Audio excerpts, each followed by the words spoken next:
सकट चौथ, जो कि माघ माह के कृष्ण पक्ष की संकष्टी चतुर्थी होती है। माघ माह के कृष्ण पक्ष की संकष्टी चतुर्थी बहुत ही शुभ चतुर्थी मानी जाती है। यह जो व्रत होता है वो निसंतान दंपतियों के लिए सबसे सफल व्रत माना जाता है।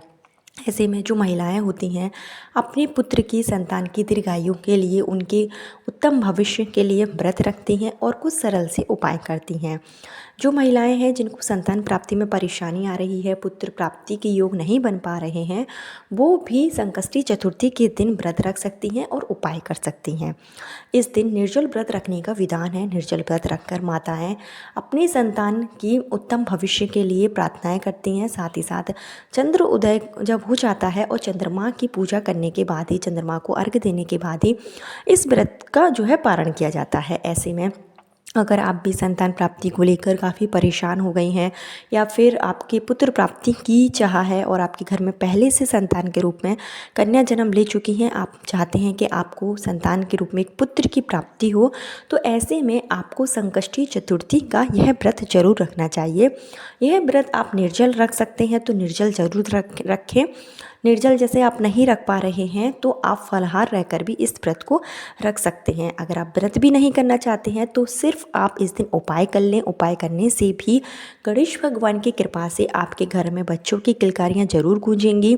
आपको संतान प्राप्ति में जो भी बाधाएं आ रही हैं, जो भी परेशानी आ रही है, वो दूर होगी और बहुत जल्दी आपकी मनोकामना पूरी हो जाएगी। इस बार की जो संकष्टी चतुर्थी है वो 17 जनवरी शुक्रवार के दिन है। संकष्टी चतुर्थी की जो शुरुआत है वो 17 तारीख को सुबह 4:09 पर हो जाएगी और इस तिथि का समापन 18 तारीख को सुबह 5:19 पर होगा। ऐसे में उदय तिथि के अनुसार सकट चौथ का जो व्रत रखा जाएगा, जो उपाय किए जाएंगे, वो 17 जनवरी के दिन ही किए जाएंगे। जो भी निसंतान दंपत्ति हैं, अगर पति पत्नी दोनों मिलकर उपाय करते हैं, दोनों मिलकर पूजा पाठ करते हैं, व्रत रखते हैं, तो आपका जो उपाय होता है वो और भी जल्दी सफल हो जाता है। क्योंकि जो संतान प्राप्ति के योग बनते हैं, पुत्र प्राप्ति के जो योग बनते हैं, वो पति पत्नी दोनों के भाग्य से बनते हैं। तो यह उपाय हो या फिर कोई और भी उपाय हो, कोशिश पूरी आप यही करा करें कि पति पत्नी दोनों मिलकर ही उपाय करें। किसी कारणवश पति जैसे नहीं कर सकता है तो पत्नी भी अकेले इस उपाय को कर सकती है। इसके लिए जैसे कि अगर आप व्रत रख रहे हैं तो सुबह ही आप व्रत का संकल्प ले लें। व्रत का संकल्प लेने के बाद ही आप व्रत की शुरुआत करेंगे। व्रत नहीं रख सकते हैं तो कोई बात नहीं, आप सिर्फ उपाय कर लीजिए। क्या क्या किस तरीके से आपको उपाय करना है और क्या चीज़ों की आपको इसमें आवश्यकता होगी, संपूर्ण जानकारी आपको इस वीडियो में दी जाएगी। लेकिन आगे वीडियो शुरू करने से पहले हमेशा की तरह आपसे मेरा निवेदन है कि अगर अभी तक आपने मेरा चैनल धर्म ज्ञान इंडिया को सब्सक्राइब नहीं किया है तो चैनल को सब्सक्राइब जरूर कर लीजिए। वीडियो पसंद आए तो लाइक कीजिए और कमेंट बॉक्स में गणेश जी का कोई सा भी प्यारा सा नाम जरूर लिखिए, जिससे कि गणेश भगवान की कृपा से आपके घर में बच्चों की किलकारियाँ जरूर गूंजें और आपको मनचाही संतान की प्राप्ति हो। आपको बता दें कि जो माघ का महीना होता है वो बहुत ही शुभ महीना माना जाता है। जिस तरीके से कार्तिक का महीना होता है उसी तरीके से माघ का महीना भी होता है। और माघ के महीने में भी कई ऐसे त्यौहार होते हैं, कई ऐसे व्रत होते हैं जिन पर अगर आप उपाय करेंगे तो आपकी मनोकामना निश्चित रूप से पूरी होगी। वैसे तो हर महीने में जो है संकष्टी चतुर्थी आती है, लेकिन जो माघ महीने की संकष्टी चतुर्थी होती है इसमें गणेश भगवान के साथ में सकट माता की भी पूजा करने का विधान है। इसमें सकट माता की पूजा करने से आपके वंश की वृद्धि होती है और साथ ही साथ यह जो गणेश चतुर्थी होती है इसमें तिल का विशेष रूप से विधान है, इसलिए इसको तिलकुटी चौथ के नाम से भी जाना जाता है, माघी चौथ के नाम से भी जाना जाता है। और हमारे उत्तर भारत में कई महिलाएं होती हैं जो इस दिन व्रत जरूर रखती हैं। आपके घर में भी अगर व्रत रखते हैं तो आप भी व्रत जरूर रखें, और नहीं रखते हैं तो सिर्फ आप उपाय कर लें। जब आपको संतान की प्राप्ति हो जाए, आपको पुत्र की प्राप्ति हो जाए, तो आप अगले साल से इस व्रत को जरूर उठा लें। क्योंकि अगर इस व्रत के उपाय से आपको संतान की प्राप्ति होती है तो फिर आपको सकट माता के नाम से यह व्रत जरूर रखना चाहिए। तो आपको क्या करना है कि 17 तारीख को जो भी निसंतान दंपत्ति इस उपाय को करेंगे, जो भी महिलाएं इस उपाय को करेंगी, उनको सुबह जल्दी उठना होगा।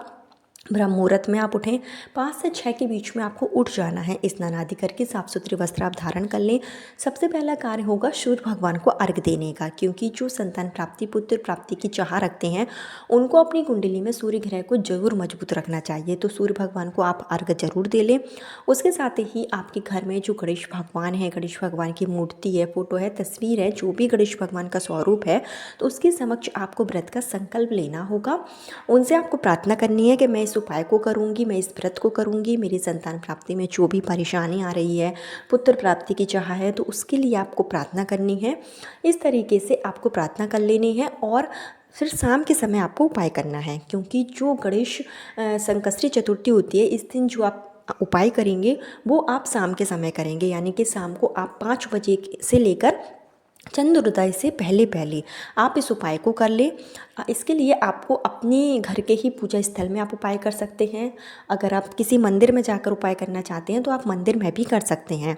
सिर्फ इसके लिए आपके पास जो है गणेश भगवान के बाल स्वरूप की अगर मूर्ति है तो बहुत अच्छी बात होती है। गणेश भगवान की तस्वीर है तो आप उसका भी प्रयोग कर सकते हैं। लेकिन गणेश भगवान की बाल स्वरूप की अगर आपके पास मूर्ति हो तो कोशिश यह करें कि आप उसी से ही उपाय करें। और साथ ही साथ आपको जो है गाय के गोबर से इस दिन जो है माता पार्वती बना लेनी है, यानी कि सकट माता आपको बनानी है। इसके लिए आप गाय का थोड़ा सा गोबर ले लें और उससे आप अपने हाथों से जो है सकट माता छोटी सी जैसे शिवलिंग बनाते हैं उसी तरीके से आप बना सकते हैं। क्योंकि इस दिन गणेश भगवान की जब आप पूजा अर्चना करेंगे तो साथ में आपको माँ पार्वती की भी पूजा करनी होगी। इससे आपको शुभ फल की प्राप्ति जल्दी से जल्दी हो जाएगी। तो इस आप गाय के गोबर से इसको आप एक दिन पहले भी बनवा सकते हैं। बनाकर जो है अच्छे से उसको सुखा लें और फिर उसको आप पूजन में प्रयोग लें। इसके साथ ही आपको इस उपाय के लिए एक अगर आप अपने घर पर कर रहे हैं तो आपको एक जो है हरे कलर एक चौकी लगा लेनी है और उस पर आपको हरे कलर का जो है कपड़ा बिछाना है, या तो आप फिर लाल कलर का बिछा सकते हैं और उस पर आप गणेश भगवान को विराजित करें। जो सकट माता आपने बनाई हैं गाय के गोबर से उनको आप विराजित करें। और इसके साथ ही इस समय आप विशेष मनोकामना पूर्ति के लिए जो है एक सुपारी, जो पूजा वाली सुपारी आती है वो आपको ज़रूर ले लेना है। जो सुपारी होती है वो गणेश भगवान का ही स्वरूप है, तो सुपारी आप ज़रूर ले लें और इस सुपारी को भी आपको पूजा में प्रयोग करना है। इसके साथ ही आपको एक जो है चौमुखी दीपक आप बनाएंगे। चौमुखी दीपक में आप तिल के तेल का भी प्रयोग कर सकते हैं, नहीं तो आप घी का भी प्रयोग कर सकते हैं। 4 बाती आप इसमें लगा लें और इस दीपक को आप प्रज्वलित करें अपनी मनोकामना के साथ में। और इसके साथ ही आप गणेश भगवान के विधि विधान से पूजा अर्चन करें। गणेश भगवान को सिंदूर से तिलक जरूर लगाएं। गणेश भगवान को सिंदूर चढ़ाने से आपकी जो मनोकामना होती है वो बहुत जल्दी पूरी हो जाती है। तो जो भी निसंतान दंपत्ति हैं गणेश भगवान को ज़्यादा से ज़्यादा सिंदूर आप जरूर लगाएं। जो सकट माता हैं उनको आप सिंदूर लगाएं। सकट माता को जब आप सिंदूर लगाएंगे तो उसी उंगली से ही सिंदूर लेकर आपको अपनी मांग में भी भरना है, जिससे कि आपको सौभाग्य की प्राप्ति होगी और आपकी जो मनोकामना है वो जल्दी ही पूरी होगी। इसके साथ ही सकट माता को आप इस दिन जो 16 श्रृंगार की चीज़ें हैं आप वो भी अर्पित कर सकते हैं। और आप गणेश भगवान को जो उनके प्रिय फूल होते हैं, जैसे कि गेंदे का फूल हो गया, गुलाब का फूल हो गया, गुड़हल का फूल हो गया, इन फूलों को आप ज़रूर चढ़ाएं। और आप जो है गणेश भगवान के सामने गणेश भगवान के मंत्रों का जाप जरूर करें, जैसे कि ओम गणगणपताय नमः। इस मंत्र का आप 108 बार जाप कर सकते हैं। ओम पार्वती प्रिय नंदनाय नमः, इस मंत्र का जाप आप 108 बार कर सकते हैं। ये पुत्र प्राप्ति के लिए सबसे अच्छा मंत्र माना जाता है, तो इसको आप जाप जरूर करें। इसके साथ ही आपको जो उपाय करना है उसके लिए आपको एक बेलपत्र लेनी होगी। बेलपत्र है नहीं तो आप पान का पत्ता भी ले सकते हैं और उस पान के पत्ते पर आपको थोड़ा सा अक्षत जो है साबुत चावल वो रख देना है। इसके साथ ही आपको 11 लौंग लेना है। 11 लौंग जो कि आप मनोकामना पूर्ति के लिए लेंगे। 11 लौंग जब आप अपने हाथों में लें तो आपको गणेश भगवान से संतान प्राप्ति, पुत्र प्राप्ति के लिए प्रार्थना करनी है और ये 11 लौंग आपको उसी पान के पत्ते पर रख देना है। इसके साथ ही आप थोड़ी सी जो तिल है वो उस पान के पत्ते पर रख दें और आपको जो जनेऊ का धागा आता है, सफ़ेद कलर का जनेऊ का धागा भी आपको जो है संतान प्राप्ति की कामना के साथ में उसी पान के पत्ते पर रख देना है। और जो सुपारी आपने ली है उस सुपारी पर आपको 7 7 बार मौली का धागा बांधना है। धागा बांधते समय संतान प्राप्ति, पुत्र प्राप्ति के लिए प्रार्थना करेंगे और इस सुपारी को आपको उसी पान के पत्ते पर रख देना है और यह पान का पत्ता आपको जो है भोलेनाथ जो है गणेश भगवान के चरणों में रखना है संतान प्राप्ति, पुत्र प्राप्ति की कामना के साथ में। इसके साथ ही प्रसाद के रूप में आप गणेश भगवान को जो तिल को कूट कर उसमें थोड़ा सा गुड़ मिलाकर वो आप चढ़ाएं, क्योंकि ये तिलकुटी तिलकुटी जो है चतुर्थी होती है और इस दिन तिल चढ़ाने से आपको आपके जो भी कष्ट होते हैं, जो भी आपके जीवन में दुख हैं वो दूर हो जाएंगे। तो आप तिल, या तो तिल के आप लड्डू चढ़ा दें, नहीं है तो आप तिल को थोड़ा सा कूट कर उसमें गुड़ मिलाकर आप चढ़ा सकते हैं गणेश भगवान को। माता सकट को आप जो है इस दिन घी और गुड़ से अज्ञार जरूर दें। जैसे कि जो आप पूजा पाठ कर लें उसके बाद में जो आप जो कंडी होती है उसको आप जलाएँ और उसमें आपको घी और गुड़ से अज्ञार जरूर दे देनी है, जिससे कि आपके जीवन में जो भी कष्ट होते हैं वो दूर हो जाते हैं, जो आपकी मनोकामना होती है वो दूर हो जाती है। इसके साथ ही गणेश भगवान को आप जो है 5 दुर्वा के जो बंडल होते हैं उन पे मौली का धागा बांधकर गणेश भगवान को आप जरूर अर्पित करें। गणेश भगवान को दुर्वा चढ़ाने से आपको मनोवांछित संतान की प्राप्ति होगी।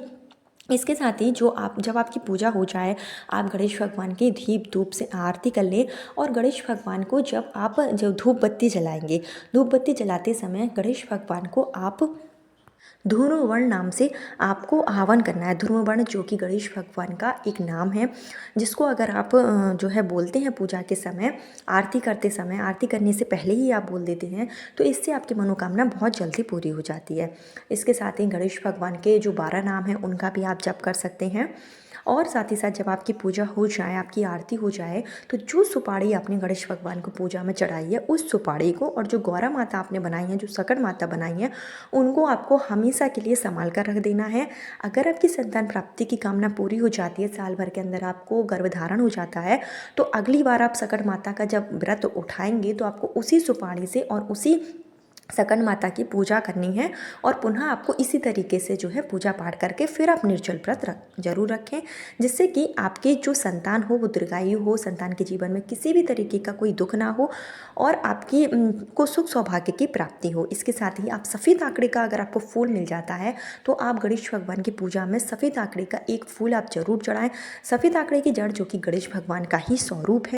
अगर आपके घर के आसपास कहीं पर भी सफ़ेद आंकड़े का पौधा लगा हो तो आप एक दीपक वहाँ जरूर प्रज्वलित कर लें। संकष्टी चतुर्थी के दिन सफ़ेद आंकड़े की जड़ की पूजा करने से भी आपको शुभ फल की प्राप्ति होती है और आपकी मनोकामना बहुत जल्दी पूरी हो जाती है। नहीं है तो आप सफ़ेद आंकड़े का जो फूल होता है उसको ही आप पूजा के दौरान चढ़ा सकते हैं।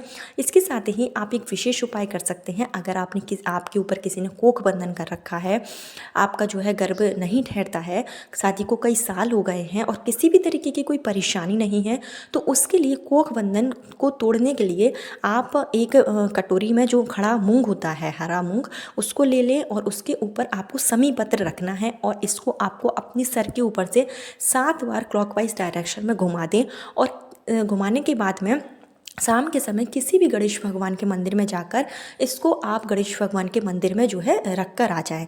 जो आप कटोरी का प्रयोग करेंगे वो नई कटोरी हो, साथ ही साथ समी पत्र उसमें ज़रूर शामिल करें। समी पत्र आप पूजा के दौरान गणेश भगवान को भी चढ़ा सकते हैं। समी पत्र चढ़ाने से गणेश भगवान बहुत जल्दी प्रसन्न हो जाते हैं। कोख बंधन के लिए हरा मूंग का यह उपाय संकष्टी चतुर्थी के दिन बहुत ज़्यादा लाभदायक होगा। इसके साथ ही अगर आपको किसी भी तरीके की कोई बीमारी है, गर्भ नहीं ठहरता है या अन्य कोई बीमारी है, तब भी आप इस उपाय को कर सकते हैं। इससे आपकी मनोकामना तो पूरी होगी ही और आपके जीवन में सुख सौभाग्य की भी प्राप्ति होगी। तो ये सरल से उपाय थे जिसको अगर आप 17 जनवरी संकष्टी चतुर्थी के दिन करेंगे तो आपकी मनोकामना जरूर पूरी होगी और मनचाही संतान की प्राप्ति होगी। कल फिर मिलती हूँ नए वीडियो नए उपाय के साथ। जब तक के लिए हर हर महादेव, ओम गणगणपताय नमः।